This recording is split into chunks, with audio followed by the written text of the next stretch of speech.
the program, Bobby Green. Bobby, how are you? How are you, sir? We appreciate your time. I know it's just the beginning. It's Wednesday. You start to do some of your media stuff. What's fight week like for you, and does it change, as you continue in your career? No, sir.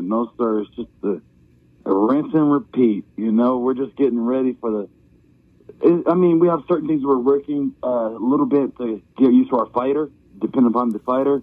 Is it more ground? Is it more stand-up aspect? Besides that, it's just getting the weight cut down and be ready to rock. When you get the phone call, when your management team gets the phone call and it's a certain name, whatever that name may be, does sometimes it get you even more excited? And then if that name, is somebody like Jared Gordon, the week of, does it help you get through the week on the excitement of what this fight should be on Saturday? Yeah. I'm always chasing those 50 Gs. That's my thing is not only the 50 Gs, but fight of the night, letting me know that I am a valuable fighter, that this is what I do. I come out to impress, and my bosses are impressed with what I do. So it's got to be exciting for you when fans and media as well, when I look at a fight card, there's certain people and certain names I look for. And I got to be honest with you, Bobby, I got excited when I got my list that you were going to be on the show again today. Your name, your talent is one of those. So what is that like when that's the fans' reactions and that's the media's reactions that Bobby Green is on the card? That's so dope. I'm honored, brother, to do what I do. Just trying to keep a certain brand around my name, a certain, like you said, that feeling that you get. So Bobby, after the show today, I'm interviewing, auditioning for the Wheel of Fortune. I'm terrible with letters and vowels. Fighters coming out of Kazakhstan I can't pronounce. But after this fight, you're going to be known as King, which is amazing because that's going to prolong my career in radio because I can pronounce that.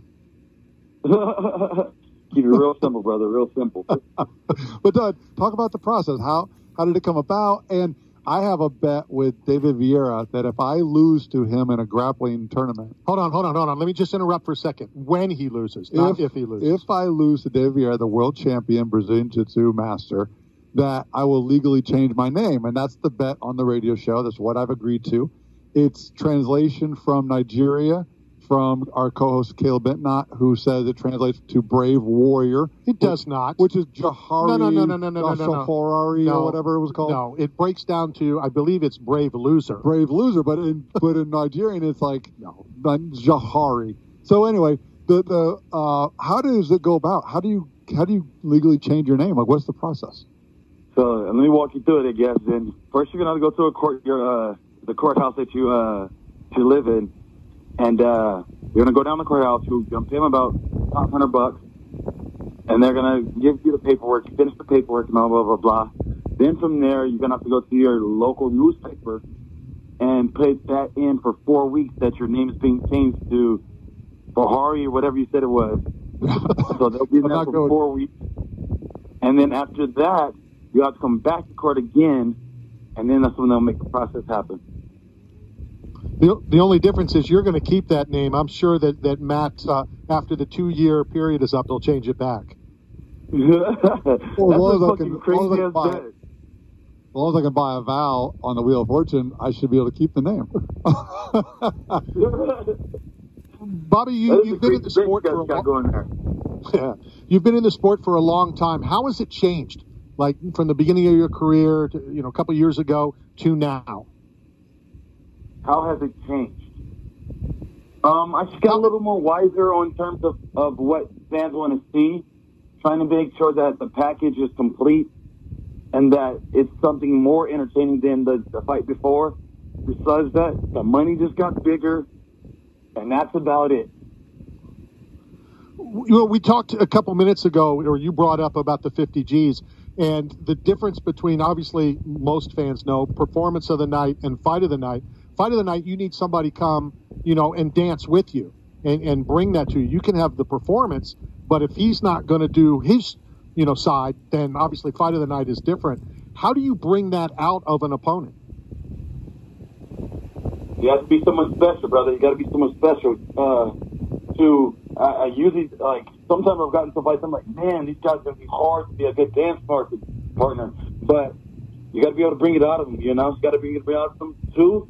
You got to be able to get the crowd into it, you know? You got to get the crowd into it. And then they recognize, hey, that was the most impactful fight.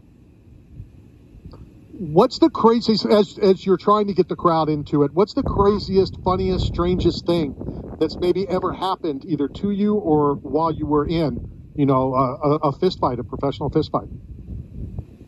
Craziest? One time I was fighting one guy, and I got hit in the eye, right in the eye, and I had to fight blind for a round or two. So that was my craziest thing. Yeah, that's definitely crazy. That's when, like, in the Rocky Balboa movie, when they come and ask how many fingers, and your trainer has to tap you on the back of the head, you know, so that you can answer it properly. Give me your thoughts on Jared Gordon. Jared Gordon, scrappy guy, tough, you know, fought a lot of different people. It should be interesting to see what I can bring to him that's different than he's ever experienced before. Do you, and I've asked a lot of fighters this, you know, and some do, some don't. Do you watch either some or video on your opponent, or is it's nice to know, but it's what you're going to do to the opponent, not what the opponent has done in the past? You want to kind of know a little bit of the tendencies he's going to do, that he tends to do. So we'll watch some footage on him. My coach is really good at breaking fighters down, so I have the luxury that I don't have to watch so much. But besides that, I am more so worried about what I'm doing than anything else. Because you could worry about that, and then the fight could not exactly show to be what you thought it was going to be. So I got more so prepared for whatever it could possibly be, and then I'll learn on the fly on what things are happening. Perfect answer. You know, I kind of, you know, obviously every fighter does whatever they do, but when some fighters have told me, well, you know, I have the first 4 things that I'm going to do, it's kind of like when somebody says, I'll do your radio show, but what are the first 6 questions you're going to ask? And I always say, I don't know how you're going to answer the first question. How do I know what my second question is? So it's kind of the same thing. How can you plan that far ahead when you don't know what's going to happen during the first 10 seconds? Exactly. I would call it like calling an audible, you know, like you never know. The game plan could have been this, but you're feeling these certain things that, hey, the line's going to blitz. You're going to call an audible and say, hey, we're doing this, doing this. Exactly. Are you a fan of other sports, other teams, other athletes? Of course, of course.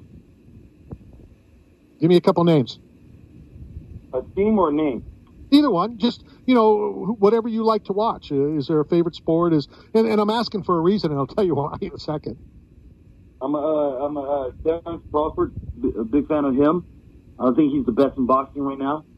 I like LeBron. I'm a big Lakers fan. I like, what's the guy over there right now, the Mavericks? Luka? Luka. Yes, I love me some Luka. Okay. The reason I ask is I'd like to thank guests for coming on. And I know a lot of people, so I like to give thank you gifts and such. So I write it down, and when I run across whoever at all the charity events and stuff I do, I keep a running list of who's been on the show and who I can thank and that kind of stuff. So those names will be in the book under your name moving forward. Awesome. That's amazing. What can the fans expect Saturday night when you and Jared get in there and that door gets shut? What the fans can expect when I come out, it's going to be action-packed from A to B. From the times I come back from behind the curtains to the time I leave the curtains, it's a show. I'm going to be touching people. I'm going to be impacting people. You know, they can expect nonstop action. They can expect something different that they've never seen before. You're going to hear a lot of talking, trash talking, and a lot of punches going in his face. Since you said that about talking, you know, I enjoyed watching when you guys are at the Apex. I know there's a reason for a lot of stuff. I enjoy that really more than the big pay-per-view, et cetera, crowds, because we can hear that kind of stuff. You know, we can see what's going on. We can hear you guys talk. I enjoy that personally. Yeah, and so for the Apex, I always try to give them a little bit more of a personal show. because those tickets are more expensive than the normal tickets. So they're probably twice as much. So the people that actually come there, I'm like, man, I'm going to give you a private show that's making you even more entertained because you can hear everything I'm saying. So moving forward, fans, if Bobby Green is fighting in the Apex, pay whatever, get into the Apex and watch that show. Yeah, it's a personal show. There you have it. Bobby, thank you very much for your time. I know we have your address. We're going to send you another care package from 8 Man Strong. And your names of some of your favorite players are on the list. And next time I do a charity event with them, I'll obtain something for your collection. I really appreciate you, sir. It's been an honor. Take care, Bobby. We appreciate it. Awesome. Have fun on Saturday night, all right? All right. Thanks, guys. Bobby Green back in action. And he is one of those names, you know, and I know that he's already off. So, you know, I don't like it to sound, you know, kiss and butt or whatever. I love watching Bobby Green fight. Well, this is the last time you're going to see him fight. Because after Saturday, he'll be king. And his favorite player is King James, so now it's just James. Because he has to give the king to Bobby. I don't know. I don't know how that works. Well, you do know how it works. Wait, just hold. Greg's White changed his name legally to Styles. Yeah. I guess I'm going to change mine. See, that's why I don't watch movies. Because he changed his name to Styles because of Styles from the movie that Michael J. Fox was in, Teen Wolf. Oh, really? Yeah. I didn't know that. No, that's Michael J. Fox's best friend's name was Styles. And he liked it, so he legally changed his name to Styles. So if I don't watch movies, I can't run into a name that I want to change. If you could change your name to any name, what would it be? I think it's time to take a break. This is Knockout Radio, brought to you by 8 Man Strong and Staff Sub. We'll be right back.